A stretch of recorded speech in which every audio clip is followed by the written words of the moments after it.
So we're one and done when it comes to builders at Sefton Place. The first guy that came round gets the job as far as I'm concerned, or the first couple of guys. How come? I got such an ego boost from that guy. Do you remember what he said to me right at the end? No.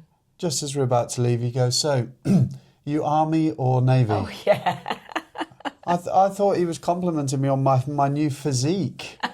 I thought, yeah, you got the job. You know what you're doing. As it turns out, he saw the tattoos on my arm and thought they were some sort of military. I like it.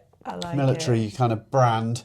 But I'll take that as well. You know. I would, yeah. If that's the impression that it's giving, then fair play. So yeah, he gets the job as far as I'm concerned. And he rather complimented us on the value of the hotel as well, didn't he? Yeah, absolutely. I mean, he's got a lot of local knowledge, has done a lot of work on properties in the area, including the castle, and was quite blown away by the price that we'd picked up Sefton Place for. So that's, I mean, it's meaningless, but it's kind of nice reassurance, I guess, from someone who's born and bred in the area and knows the market and that sort of thing. I have lost 2 stone, though. You've done amazing. I'm in awe of your achievement and the fact that you continue to weigh everything and measure everything out and your meals, and the fact that I continually have to hide the chocolate biscuits from, not you, but from the guiltiness that I'm still eating them. Yeah, I mean, I'm not sure I'd be doing it if I wasn't trying to. I know I'm quite self-aware, I think, and I know how competitive I am, and to be motivated to do something, I quite often have to tap into my competitive spirit. Yeah. And obviously, our 19-year-old son is on a huge cut and very disciplined, and yeah, I thought, well, that's one way I can try and catch onto his coattails and see if I can keep up. You've done brilliantly, and it's no coincidence that this coincides with releasing our YouTube channel, because maybe I'm more comfortable being on the camera now, seeing as I've shed a few pounds. But more on that a little bit later. It's been a little bit more challenging maintaining the eating regime whilst we've been down at Sefton Place. We are living quite a simple lifestyle down there, aren't we? We are very much so. Sharing our kitchen with wildlife, like mice and grasshoppers. Yeah, one of the most exciting things was when we'd been and we'd had a quick look round, then obviously we went to celebrate. And I think I'd gone home and then you'd gone off to do some shopping with Joe, and we didn't even know if we had a fridge because we hadn't really had a chance to look around the kitchen. And I remember looking around the kitchen and I found the fridge and I was so excited I had to ring you straight away in case you'd ordered one off Amazon. Yeah, so we're living quite simple, but we've still been preparing meals, still been cooking most of which is difficult from a discipline level, because I think this is well documented on the podcast. One of the things that we love to do, is checking out all the local eateries, and Arundel is not short of cafes and restaurants. Oh, wonderful. And so that's been a little bit more difficult, but we have had some, well, in fact, all I've eaten in Arundel since we've been there, we're back home now, by the way, but all that I ate in the 10 days we were there, in terms of eating out, was burgers.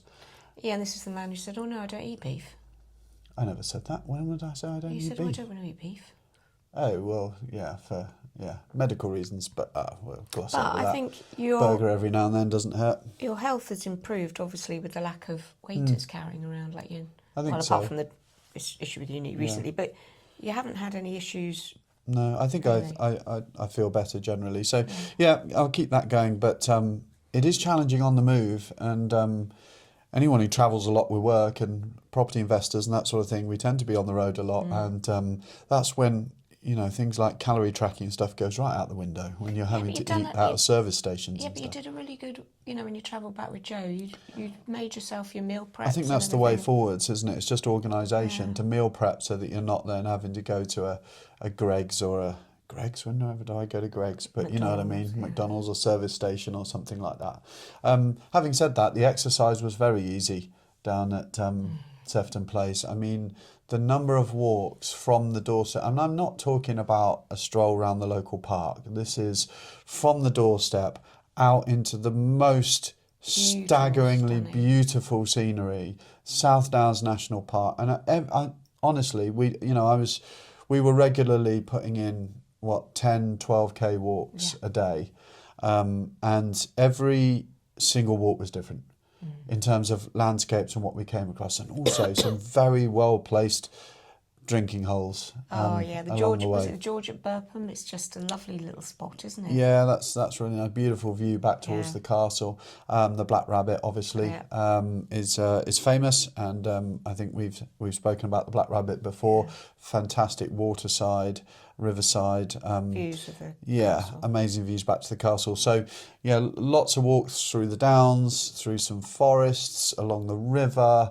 Loads of variety. So, getting the steps in has not been a chore, which is really juxtaposition to coming back home. Not that we don't love our house and our garden, and being in this area and everything has served a huge purpose Yeah, for us loads over of the years, and bringing up the family and running the business from the middle of the country. But it's much more challenging and to be motivated.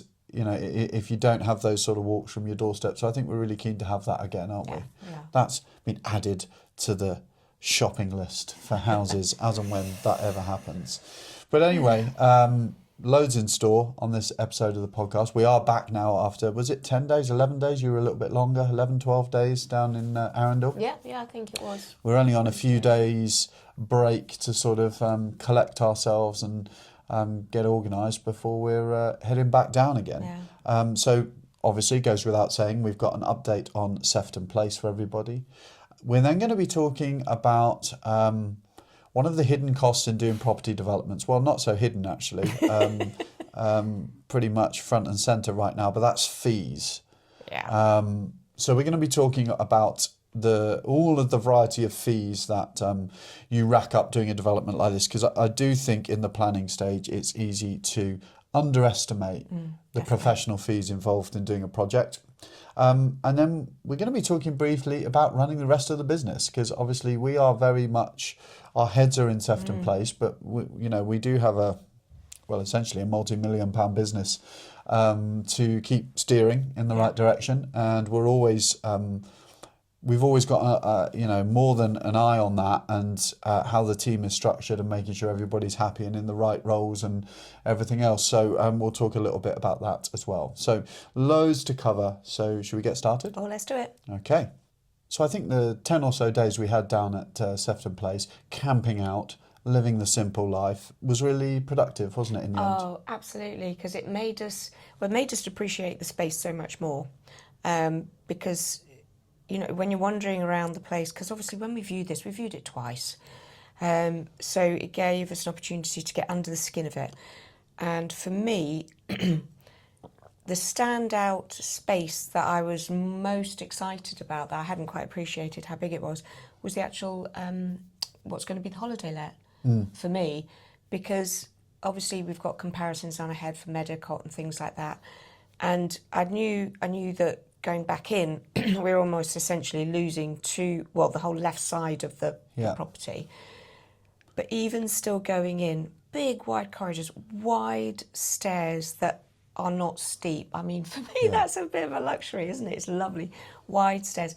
And then you go upstairs and, again, wide corridors, huge bedrooms. And these are just going to be bedrooms with no kitchens in or anything in the holiday let, and potentially 4 of those with another ensuite. And then we were able to, in the downstairs space, appreciate the fact that the kitchen diner was going to be bigger than we thought, which meant that the snug, we can keep the same size, and actually put in a downstairs bathroom, which I think is really, really useful from the perspective of sort of accessibility for people that potentially can't do stairs. Yeah. You can perhaps have a sofa bed downstairs and then keep... So... so many spaces were opened up to us, and, walking around the hotel with the plans on the laptop, that simple exercise. Yeah, that simple exercise of you holding it, me going, well, we'll move that here, there, and we'll put that here, there, and getting input from, because we talked about the yoga space quite a lot, but getting input from people that actually run those things. Yeah. That come up with ideas of how better to utilise the space. Yeah, absolutely. Yeah, it's invaluable, and I would definitely advocate for what we've done here. And I think that was a a bonus, because I don't think we appreciated how much we would get out of that. We knew we'd have to go down for builders and designers and stuff like that. There's certain boxes to be ticked Yeah. at this stage, and we're definitely already, as we suspected, we would be at that point of being impatient to move things forwards. But very useful to get under the skin of the place and just get a feel for the usability of different spaces. And I would definitely advocate for that. We've talked before about test driving your properties, and we usually talk about that in relation to the end of the project, you know, getting in and just testing it and making sure everything works. But if you have the ability to do this, then actually sort of spending some time staying at the property prior to works commencing, because it's all well and good on paper, and you can have the most talented architect in the world, and until you're there and you get a feel for those spaces and you go, well, actually, you know, that might be better here and that might be, you know, better used for this purpose. So I think that was really productive. But we did also have some useful meetings on site. We did very much, yeah. First people to visit actually were the amazing team, Abby and her team from Changing Spaces. So we've worked with Abby and Changing Spaces a couple of times previously on both of our other apart hotels actually. So Changing Spaces provide a kind of one-stop solution, if you like, from design right the way through to stocking, furnishing, staging. And I think when you undertake a project this big, the knowing what we've been through, stocking, staging and furnishing blocks of apartments ourselves with van hire and running things backwards and forwards, I wouldn't relish doing that on a unit of this size. So it's definitely an option we're exploring really, really closely. But I think one of the things that's most exciting is, and I deliberately made the point just then, the first people to visit have been Changing Spaces, because I guess we've been guilty in the past of only bringing in their sort of interior design element and stuff quite late on in the project, by which point, you know, design choices have been made, we're committed to certain layouts. Getting them involved at this stage, I hope, you know, they've gone away to work up their ideas, is going to be really useful, because we then know that the design element is getting a strong steer from the beginning, and they can liaise with the project manager, you know, rather than sort of coming in almost as an afterthought when the second fix is happening and they're trying to work round everybody. You know, this was all built in from the start. Yeah, and it was like I said, it was good to get them down there and a feel for Arundel as well. We had a walk around Arundel, so they get an idea of not just the space, but also the guest avatar that we're looking for as well here. Yeah, and I think for that is really important, isn't it? Because the setting, I think, is what blows people away about this property. It's a beautiful property, but the setting. So we've used interior designers in the past who haven't visited, you know, who have done designs remotely, if you like, and that's worked, you know, in certain circumstances. But I think putting it all into its context, having them actually walk into Arundel High Street, get a feel for the views, the clientele, you know, what's on offer, surely that is all going to go into the melting pot from a design perspective. And I mean, it's just... And it's no small feat for them. I mean, they must have had, what, a 10-hour round trip to come down from Leeds. Although small figures, I know they've done the Shetland Islands for us as well. So, you know, that's, they'll go quite literally to the ends of the earth. So we enjoyed that visit. It was nice to open the doors to somebody finally and show them round. So we look forward to seeing, you know, their thoughts on the design process. Then we had various meetings with project manager, quantity surveyor. We had a couple of builders come round. So all of these are very important moving pieces for us to get right. And at this stage, we're just trying to sort of see what's out there, build relationships. Yeah, and I mean, it's so important, isn't it, to build those relationships and talk to people. So Maria, the previous owner, had donated everything, and there was a lot, to local charities. And whilst we were there, one of the chaps came round to sort of finish off collecting, and we obviously gave him a bit more because I think Maria had left us stuff that she thought we might like, but, you know, we donated more.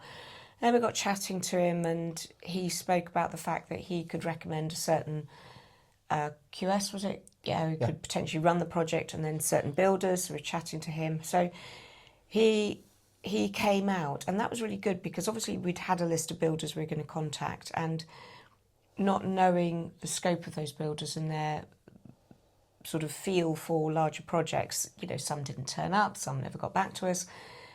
But this chap came out. He made time to come out to us 4:00 on a Friday, didn't he? He had a good look around and has already come back with some projections. So that networking sorry, I've gone slightly sidetracked, but it's so important to talk to people within the area, get to know them, build those contacts. Building, which is what you're brilliant at. And so that's worked really well for us. So hopefully, we'll see. We I can mean, pursue it. And the interesting thing is, obviously, you don't want to delve too deeply into this, was the fact that the quote he gave us was based on a 16-week build. Well, let's see. We think. Let's see. There's. I did nearly fall off my chair when I got the quote, but that's the same with all these things. We'll talk about fees a little bit later on. We've got to go back and really go through that itemised quote and just get some clarity on it. But I think it's a useful experience for us, because we've not had to do this for a while, in the sense of, you know, we've used a tried and tested team, a local team, that we've used for most of our projects, but for a few reasons, most importantly, you know, we want to work with a local team on this one, as in local to Arundel. So we're not going to be using our usual team that we're comfortable with. So we are back at that stage of tendering and looking at contracting out the works. And I think the overriding reason for me anyway as to why it's useful to have local contractors is to retain those links post-works. And I think that's something we've learned. It's great to import a team. They come in, swarm over the place, do everything, but they then leave again. And if a shower breaks or there's an issue with the plumbing, that plumber isn't going to travel back down 3 hours. You're then going to be reaching out to local plumbers who have no idea about the system that's been fitted. So the hope is that we can retain those links with people who actually understand how the building was put together. Yeah, future-proofing's of sort of ongoing maintenance, isn't it? Yeah. But the one I was actually most excited about, which wasn't the design one, but was actually the heating one. It's really sad. I know. But we've been aware for a while that we wanted to explore the option to have an aircon cooling and heating system. Yeah, and in fact, even more so since we stayed there, because we opened one of the doors, which we kind of knew was the boiler room. Oh my God, it was massive. It was a whole room of a massive tank, the smell of oil, and you boost it and you get this huge sound. I thought, well, we can't have this next to the holiday let, which just sort of added weight to the fact that we really needed to. And, you know, you got a whole tank of oil on site. Yeah. You know? Well, you know, shout out to two of my amazing coaching clients, Stephen and Charlie, who've both installed this exact system in their apart hotels more recently, where I've been guiding them through the process. But they speak very highly of the system. It's going to be more capital intensive. We haven't seen the quote yet. But it's going to be more capital intensive for sure than just upgrade. I mean, we have maybe not a completely fit for purpose central heating system, but a functioning one. So on one hand, you know, when you've got your property investor hat from back in the days when we used to strip out 2-bedroom, 3-bedroom houses, turn into HMOs, and you try to be as cost efficient as possible and not change anything that you didn't need to.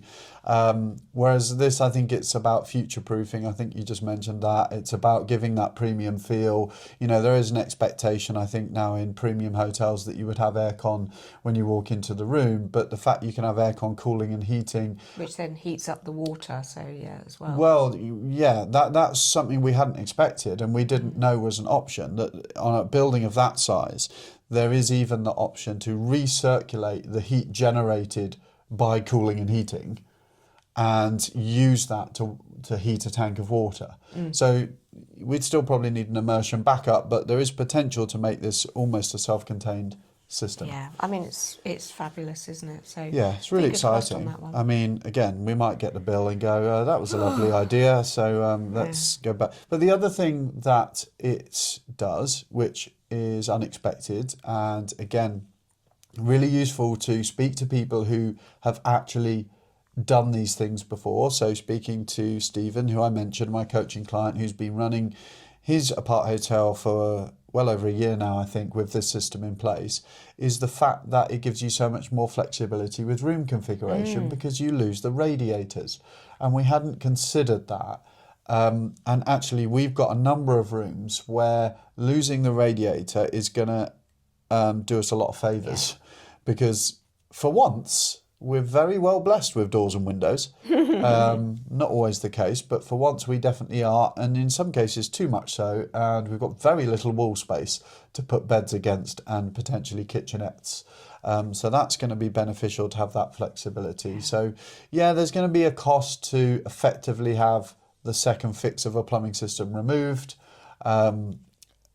And then the capital cost of putting in this system. But moving forwards, it should be a lot more efficient. Oh, and the heat, when we were down there, it was just beautiful, beautiful weather. But it was hot, and people expect now to be in control of their own heating. And we know from experience, you've got a guest in one room that wants a fan, and you've got a guest in the room next door who wants a heater. And giving them that flexibility whilst retaining landlord controls. Yeah. You know, the flexibility we've got to set parameters for that aircon. There was even a cool functionality, which I'm not sure I've fully grasped the meaning placebo. of it. The placebo effect, where you can allow them to think they've cranked it up to 30 degrees when in reality it won't go above a reasonable temperature.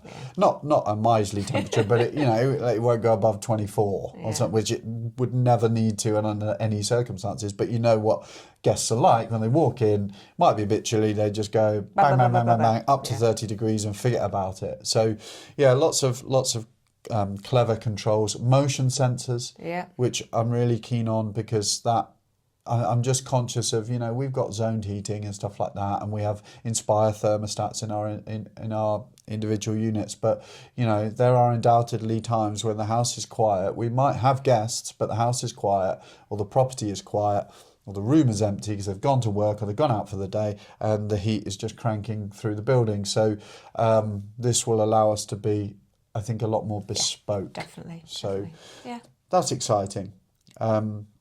We also discovered a hidden space. Not discovered, but we knew of an area of the building that we haven't accessed previously. Not even on the viewings. And I'm not going to tell you what it is, because that would be a spoiler. And we have just launched our YouTube channel. Well, we've done two things. We are documenting Sefton Place, because some things you just got to see, right? It's all very well listening to us rabble on about it, but sometimes you've got to see this place to believe it. So we're putting a lot of video content on our Instagram channel at Secret Service Podcast. And we have finally, because I know I threatened to do this about 2 years ago, we have launched a YouTube channel, again, at Secret Service Podcast, where there'll be some longer form content. Any real property nerds out there that want a full property tour, it's not on there yet, so bear with us. I've got to work through and add the detail to it, but lots on the way with that, including a reveal, a first time reveal of what is actually in this particular outbuilding. And all I will say is it's really useful. It's a really useful addition to our plans. So I'm sorry if you were hoping for the reveal on here. You're going to have to check out our Instagram channel, and you're going to have to check out our YouTube channel at Secret Service Podcast. Well, the euphoria of picking up the keys did not last for long. We already are heading headlong into the part of the project which I think I hate the most. Yeah. Bills. Yeah. Bills. More bills. Fees. So many fees. And this is something that I think that it's easy to underestimate. I think anybody looking at a project like this, I mean, there are fees associated with any purchase, with any refurbishment, but obviously, as we've scaled up the project sizes, you scale up the level of infrastructure, fees, surveys, everything that goes around a project like this. You used to say everything £1,000, everything £1,000. Everything now £5,000, knocking on £10,000. Yeah, absolutely. Yeah, it's more expensive, but there's more of it, and I think maybe it's easy to have a rose-tinted view of what doing a project like this is about if you've never done one before, because I think if you've done renovation projects, you're probably pretty good at, well, I'd hope you're pretty good at working out the purchase price, and some of the headline numbers around what the renovation's going to cost, and maybe you've factored in a survey, that sort of thing. But it's worth running through a list of the fees associated with the project. And bearing in mind, I put this together in like 2 minutes before we jumped on recording. This is a list I wrote of fees that we're already facing. Okay, so this isn't something that, spans the duration of the project. We're already facing. And I've probably forgotten half as many again. But anyway, I don't want to shock anybody, but this is important information because you have to factor these things into your numbers. So starting with pre-purchase, broker fees, solicitor fees, survey fees, and that's a whole can of worms in itself, because depending on the scale of it might just be a simple residential project where you just need a condition report, or maybe you need a structural survey, but those surveys could extend to all manner of things: asbestos surveys, drainage surveys, roof surveys, obviously electrical structural surveys, electrical, M&E, knotweed, just the list goes on and on of potential surveys that you might need depending on the scale of the project and the type of property. Valuation fees, lending fees. And by the way, lending and solicitor fees might not just be related to your own solicitors. You might well have to pay legal fees on behalf of the lender as well. So they get you there as well. And we haven't even bought the property yet, but we've now bought the property. Planning fees, if that's relevant. Planning consultant fees, architect fees, more survey fees, things like measured surveys to produce the plans that you need.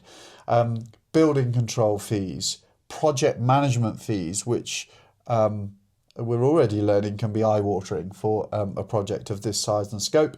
Interior design fees. The list goes on. Yeah. The list goes on. But, I haven't added it up, but I wouldn't be surprised. I'm just eyeballing it now. In fact, comfortably, we're at 100k. For fees. Before we've even done anything. Before we even lifted a finger. 100 grand. Yeah. And that's just, it is what it is. It's the cost of doing business. It's the cost of scale. And I'm confident in our numbers and in the potential for the revaluation for that investment to come back our way in the future. But that doesn't take away from the fact that you must factor these things in, because if you haven't, that could make or break your numbers. Definitely. Meanwhile, back at the ranch. Yeah, exactly. There's still a business to run. Yeah. And I think it's important not to forget that, because obviously they are the wheels that provide the income in order to facilitate these projects. Yeah. So it has to work. It has to work, and it's very easy to not take your foot off the gas, but take your eye off the ball. It's that whole urgent versus important thing again, isn't it?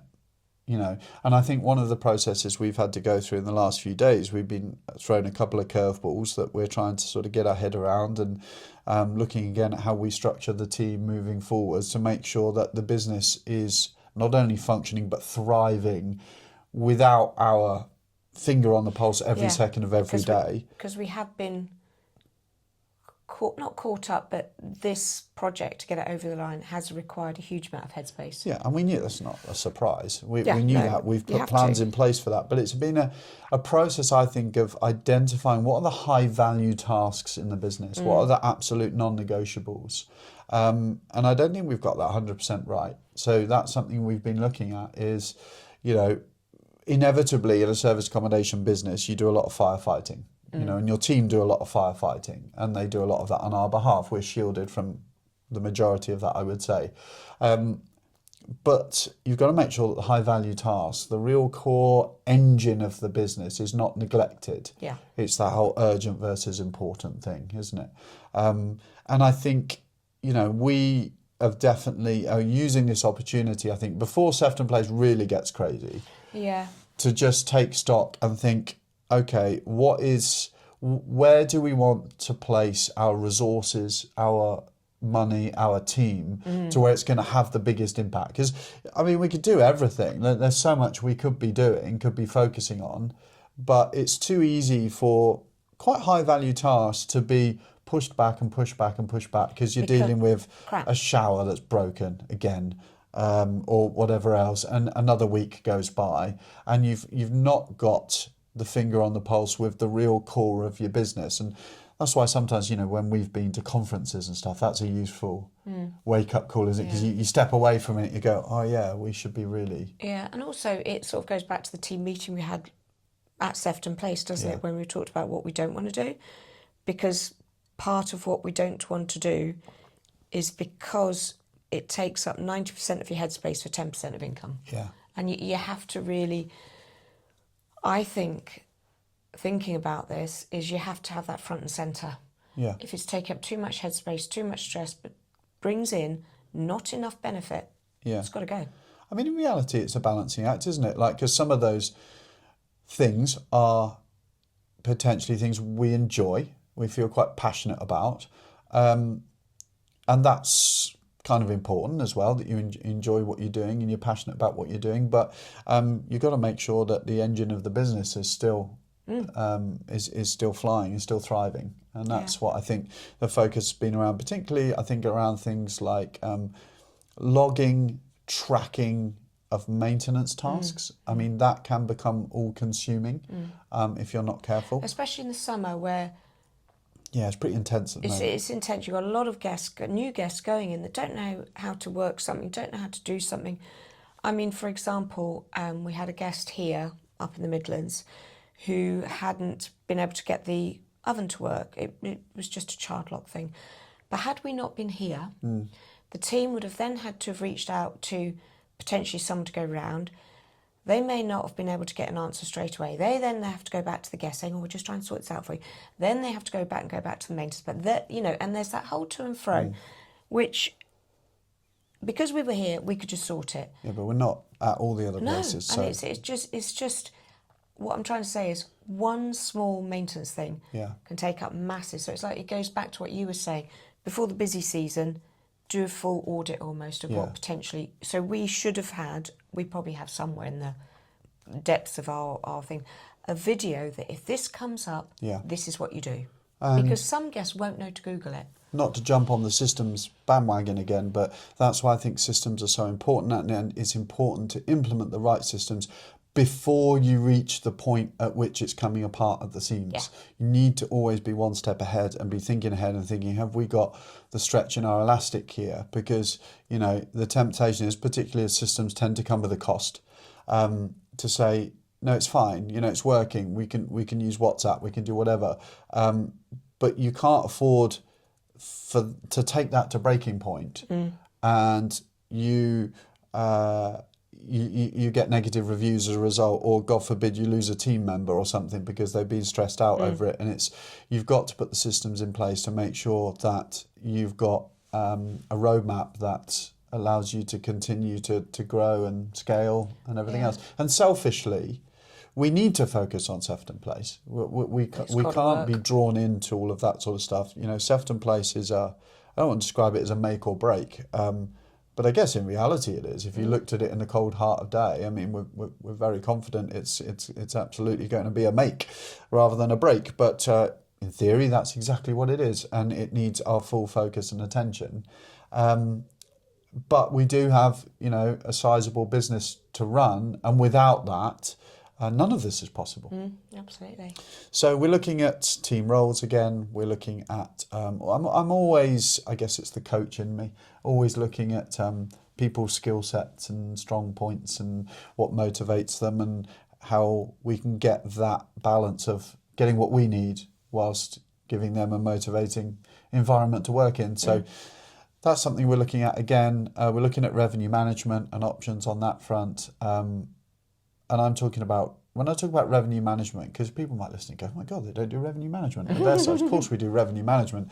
I'm talking about at the granular level, data-driven, really full-time finger on the pulse, making sure that we are never leaving a penny on the table, and we're absolutely competitive with every single unit. And it is down to data, isn't it? Data is so important, and it's not just, oh look, we've got a busy weekend coming up, we still got some units, whatever, change the price. It's actually looking at the analytics behind when people book. As simple as that. Like, one property will always book, well, the booking windows it's called, isn't it? It's like 10 days in advance. So at that point you put the price up, because hopefully they will all be booking, and it's really, like you say, really granular on data. Well, one of the things that I'm having to get my head around is, with these episodes now also going out on YouTube, is that usually we would just pause and go, okay, right, let's move on to the next section. We don't have that luxury anymore. And I just realised I've covered up my mic several times, and I've flicked my hair more times than I realised I do. The mic was very relevant to the podcast, so that's not Sorry. new. But yeah, we don't get to just pause and break and then edit in for the time. So you're telling me this is going out without you even sipping little bits out? The camera is running on YouTube, absolutely. So maybe that's a selling point for the YouTube channel, is you get to see the bloopers and the behind the scenes as well, because the podcast will cut between sections. We don't have that luxury anymore. Maybe it saves me a bit of editing time if we get slick at it. Anyway, so just put the whole thing because in. this is business and I'm having my hair done, can I claim my hair back? You're having your hair done? Well, my slightly two-tone nature of my hair. When have you got 6 hours to allocate towards getting your hair done? I'll do something while I'm there. Hello, Darren. I love Darren. I've got Darren booked in. I'm very excited. I think I've mentioned Darren before. You haven't mentioned that you've got him booked in, though. Well, I thought I'd slide it in on the YouTube channel. Is that why we've come all the way up? Why I had a 5-hour trip back from Arundel? No, you're going to have to go down and then come back up again. Okay. Yeah, but hopefully Darren's moving to Sussex at some point, so he'll be able to travel across country.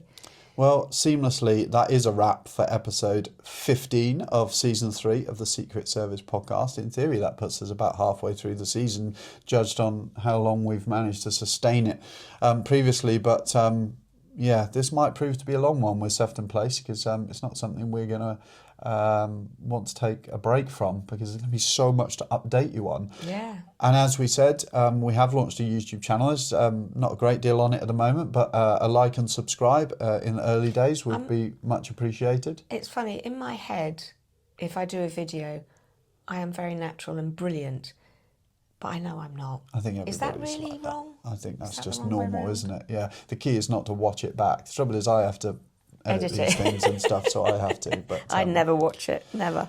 But the podcast will continue. It's the main steps where we get to really unload, download, everything else. So if you are enjoying the podcast, as always, please help us spread the word. A like, subscribe and follow wherever you are listening, wherever you get your podcast fix would be amazing. But please do check out at Secret Service Podcast on Instagram and at Secret Service Podcast on YouTube, because we are really upping our game when it comes to the visuals. And you want to see Sefton Place and track along with the project, because it's going to be an absolutely fascinating one. It's a beauty. So that's all from us for this week. Take care, everybody, and we will catch you on the next episode. Cheerio. Bye-bye. Take care. Bye.